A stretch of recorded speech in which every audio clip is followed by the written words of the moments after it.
اصل کې ما ته یو خبره وکړله خو زه به ګورې دا ویډیو نو به یې کټ کې نه ګورې ښه مله مو وایي یاره ګزاره کېږي ټایم پاس کېږي که مړه مونږ وایي که چېرته څوک پیسې میسې راکوي هسې نه چې راباندې بندي کړي داسې یو سړی دی نوم یې نه اخلم خوږ لکه یو شی دی نوم یې نه اخلم چونډ شونډې ونیسي په غاښو کې ګوړه کې رمبی دی نوم یې نه اخلم ګوتې د قلم غوندې تیرې تیرې زیړ لکه بوری دی نوم یې نه اخلم زه امید د بیټ نیکه نمسی یم هغه یم لمسی دی نوم یې نه اخلم سلامونه ملګرو احترامات پښتو ادبي ملاقاتونه خپرونه ده راغلي یو ملکنډ ته او بیا په ملکنډ کې دلته بړکلی چې دا د ضمیر خان ضمیر دی کلی دی را سره ناست دی تاسو یې وینئ د هېڅ قسمه تعارف محتاج نه دی زموږ ډېر خوږ یار دی ډېر د میلمانو کومه مینه چې دوی ته مونږ په ټانک کې ورکړې وه زموږ د بیټنو کوم زموږ د ټانک خلکو نو یقینا چې هغه مینه نن مونږ ته راکړه او هغه مینه نن د موږ په ده باندې ماته سوه هغه خدمت یې موږ ته راکړه اوس راغلي یو له ده سره ادبي شعري مرکه ده او ډېر خوږ انسان دی او راځو تاسو له موږ سره پاتې سئ له ده نه به شعرونه ریکارډ کوو ترنم به پرې کوو او خوندونه به ترېنه پورته کوو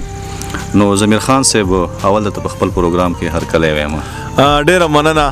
ورور خوشحاله اوسې زه اصل کې ما ته یوه خبره وکړله خو زه به ګورې دا ویډیو نو به یې کټ کې نه ګورئ ښه تاسو بیټني قوم چې مونږ هر ځای کې وزیرستان ګډ هر ځای ته چې تللی یو خو ستاسو په علاقه خاص کر مونږ ته ډېره زیاته مینه میلاویږي هغه مینه ته نیمګړې پاتې کې نور ته پوهه او زه پوهه بس ما سره د ځانم فکر دی او د ستا هم را سره فکر دی او ستاسو په دومره سخته حالاتو کې چې کوم مونږ ته وخت راکړو که نه نو زموږ دپاره دا هم د اعزاز خبره ده چې تاسو سره کېنستو مرکه هم ریکارډ کړو ومو لیدلو مو کتل که نه خو زه خو به درته ووایم چې دا مسلې خو به په ژوند کې وي خو د دې نه علاوه نور د وخت څنګه تېرېږي والله الحمدلله شکر الحمدلله او لاک شکر دی د الله نه ښکلې زندګي ده روانه د ژوند که ستړی وي او که دمه وي خو د الله نه به پې شکر ځکه وباسو چې الله راکړی ژوند دی بالکل الحمدلله د ځینې شاعران چې دي دا بیا دا خبره وکړي ضمیر خان وایي چې ګزاره روانه ده لکه ډېر وایي چې او بس ټیک زما ژوند ډېر ښه روان دی خو ګزاره کېږي دا ګزارې لفظ ولې کوي بیا دا داسې چل دی که نه دا ګزاره اصل کې هم د دې دپاره وایو چې لکه مونږ په خپله هم وایو یاره ګزاره کېږي ټایم پاس کېږي که مړه مونږ وایي که چېرته څوک پیسې میسې راکوي هسې نه چې راباندې بندي کړي قسم دی ګورئ ښه نړه خبره درته کوم مونږ وایو چې لکه که دا ووایو که مونږ وایو چې الحمدلله ښه وخت پاس کېږي نو که سبا چېرته پروګرام لزوم خلک پوهي د ګاډي پیسې هم ورکوي مړه وي د ده وخت پاس کېږي خیال دی او چې که دا ګزاره چې پکې وایو مونږ وایو چې لکه مطلب که بیا چېرته خرڅه برڅه راکوي دا بنده نه کړي زه ګورئ صفا وم زه په چا باندې پردې په ځان هم نه راچوم صفا دې ځکه ووایې که نه چې شاعران لږ کې په وس کې کمزوري وي لکه هغه یو شعر دی که نه چې پلار مې افلاطون نو خو ویل به یې خېټه غزل نه غواړي ډوډۍ غواړي او یو بل دی چې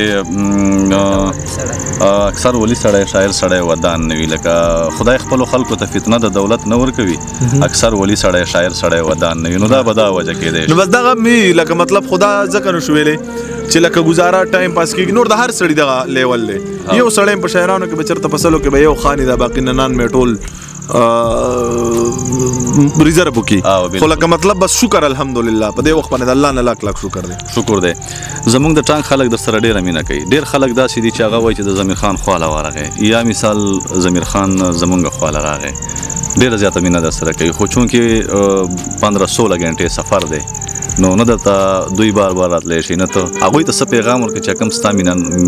مینوال دي او ډېره مینه در سره کوي چې د یو زړګي نه بل تلار وي چې زما خوښ یې ستا به ولې بدي شمه اول خو د هغه مینوالو ته په دې منځ کې په دویم ځل باندې سلام السلام علیکم ورحمت الله وبرکاتو چې څوک مې آواز اورئ بیا هم د مینې یو جهان مننه او دغه ټپه چې مې ورته کومه وکړه چې د یو زړګي نه بل تلار وي چې زما خوښ یې ستا به ولې بدي شمه بالکل دغسې دی زه بس ډېر دې نه ستړی کوو او اوس ته نه د کلام دغه کوو چې ته د موږ سره خپل کلام شریک کړي زموږ دا ملګري ترېنه خوند واخلي او موږ دا ناست چې کوم ملګري دو لکه احسان مرهم دی له ما سره او ستا دی تربور دی نام خو یې نه راځي دا ټول خوند دی نه عثمان خان دا هم شاعر دی د ده نه یو غزل ریکارډ کړي زبر د ده نه وکړو صحیح دی داسې دی غزل درته وایم داسې نوې غونده کې دی غلطېږي که موږ به خو غلط شو خو دا خلک یې مړه اوري بیا چې زما خبره د بیما نزوي ته ورسوئ که مې قاتل د هر ارمان نه کړی کافره به یم ډېر ښه دی واه زما خبره د بیما نزوي ته ورسوئ کم قاتل د هر ارمان نکړې کافر به یم او زه بل واده کړم ته لاس ورته بنګړي واچوه زه بل واده کړم ته لاس ورته بنګړي واچوه که مې رسوا په درس جهان نکړې کافر به یم ډېر ښه دی او لکه چې زه څنګه زه په هر منځ کې لکه څنګه ځان ته خیرې چې کوم او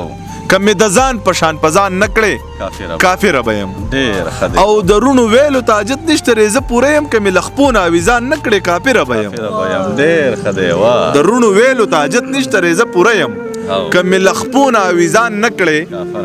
کافره به یم او ته مې د کور په کوڅه بیا راشه نو یاد ولره که مې په دویم ځل مسلمان نه کړې کافره به یم بیا ووایه دا شی ته مې د کور په کوڅه بیا راشه نو یاد ولره که مې په دویم ځل مسلمان نه کړې کافره به یم کافره به یم او یو اخري شعر دی پکې چې ضمیره ته ځان له د نوم د امالې به بدلوه ضمیره ته ځان له د نوم د امانې مه بدلوه که مې ضمیر او ضمیر خان نه کړې کافره به یم ډېر ښه دی ډېر ضمیر خان ضمیر صاحب ښکلي کلامونه تاسو ته پیش کړه خپل پیغامونه خپله مینه یې در سره شریکه کړه چې کوم د ده د وس نه پوره نو خو دا اوس زموږ د خپرونې هم وخت سرته راسي نو په راتلونکو نورو خپرونو کې بیا به سره یو ځای کېږو ما ته هم او ضمیر خان ته هم دواړو ته اجازت راکړه ډېره مننه